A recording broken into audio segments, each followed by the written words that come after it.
Okay, to get started, to lace the fagoter for the figure 8 design, want to make sure that you remove your stripper. Set that aside. You have your latch, your tongue, both of your arms, and your grooves. So you want to put the tongue in the center of the arm latch. Put the right arm also in the latch, right in the slot. And you'll see that the arm comes through the little arm notch in the latch. There it goes. Okay, in order to start the design, what I'm using today is just some 4-ply cotton crochet yarn, and you're going to start by just pulling off some, making a quick little knot in one end.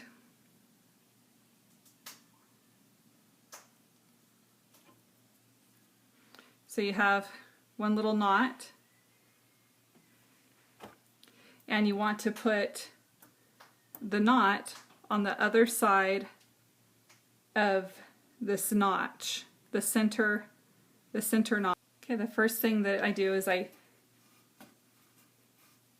put the cotton that I'm using in the middle slot on the latch, and then I take it around to this first prong,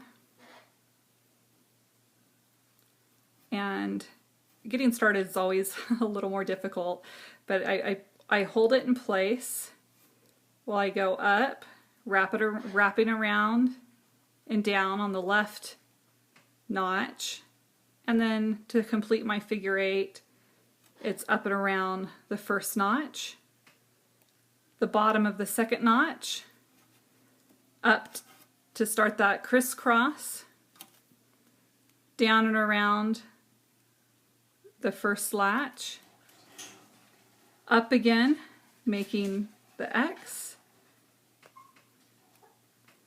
down and around, up and around, starting that figure 8, up, completing the figure 8, down and around, up, around, up, and you just make a figure 8 all the way down.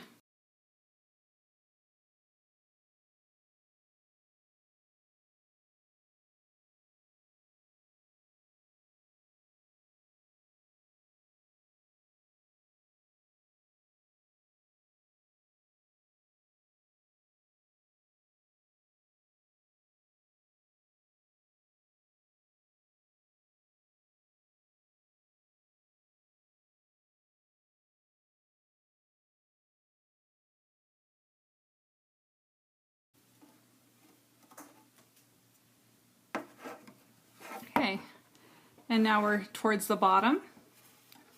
So wrap it around, making that last figure 8, and then I come back to the inside, pulling the string fairly tight and slipping it underneath the latch. So then here's the figure 8 design almost completed. I still have to put on the stay lines. Okay, so for the stay part, the stay cotton threads, I already cut off a length of cotton. So I'm just going to go ahead and find the center, and I'm just using this one as an example. So normally I would cut the length that I'm going to use for my project, and I just pre-cut it. And so I find the center of my string length, and then in the two little notches at the top for the right and the left, I just put the thread right in the notches, and then you can pull straight down the length of your work, and then I keep the stay lines in place.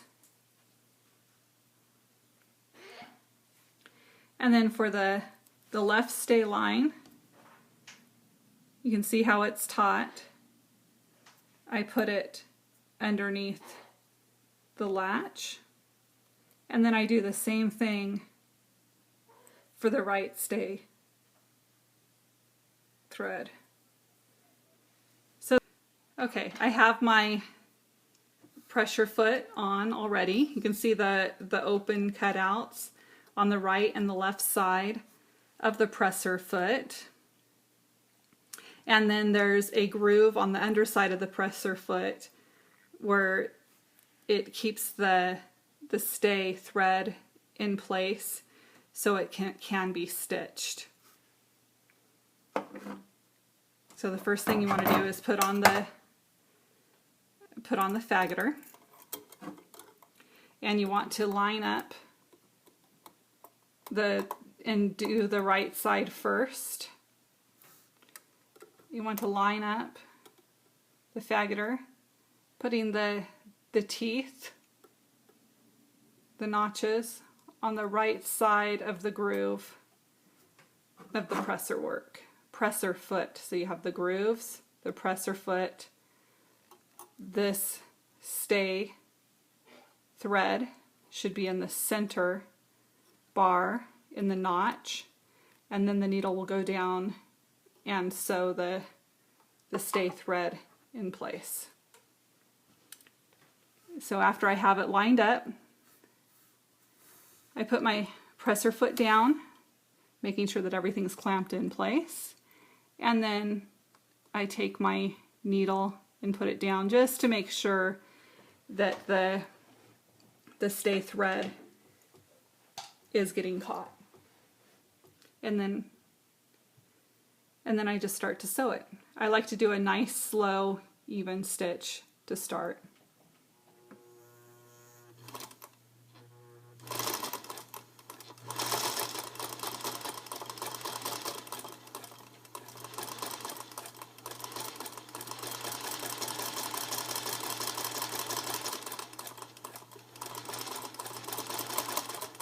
And the whole time you want to make sure that you're keeping that stay thread in the center.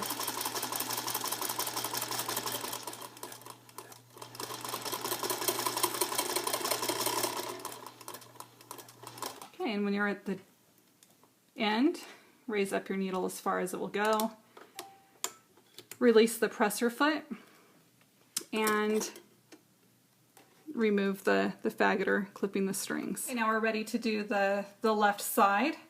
Again, you place the Fagoter attachment on your sewing machine.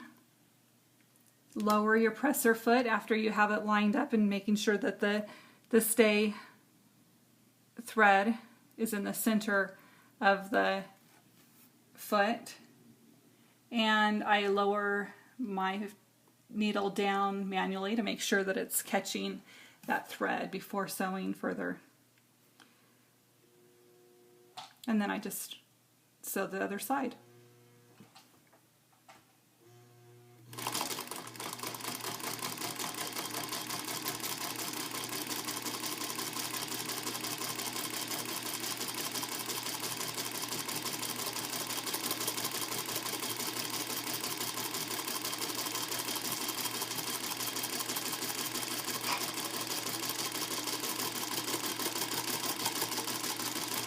Okay, after you're all the way through, raise your needle to the highest position, release your presser foot, remove the fagoting attachment, clip your threads, the loose threads up here. I just want to clip. And I will check and make sure that it's the stay stitch is caught. It looks like it was sewn all the way through. So now we just need to remove the work. And the way you do that is there's a couple of different ways. You can use the stripper, and after you remove the latch, so you open the latch, spread out your arm, you can use the stripper and release the threads like this, or you can put on the stripper and just slide the stripper down, and all of the threads come out very easily away from the notches.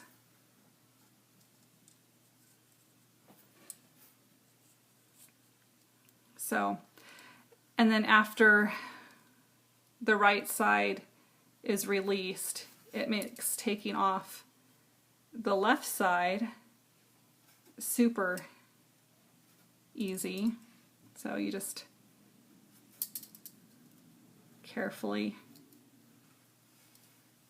remove your work. And then you're left with your threads that are underneath the spring holders, and just give them a firm tug. I hold them in place so it doesn't disrupt the work, and remove it from the Fagoter. This is the underside of the work, where you can see where the stay stitches, or the stay threads, are holding everything firmly in place. And then you flip it over, and there's the pretty side of the work. And you have a beautiful figure 8 design made using a vintage 1930s SingerCraft Fagoter from Singer's Fashion Aid collection.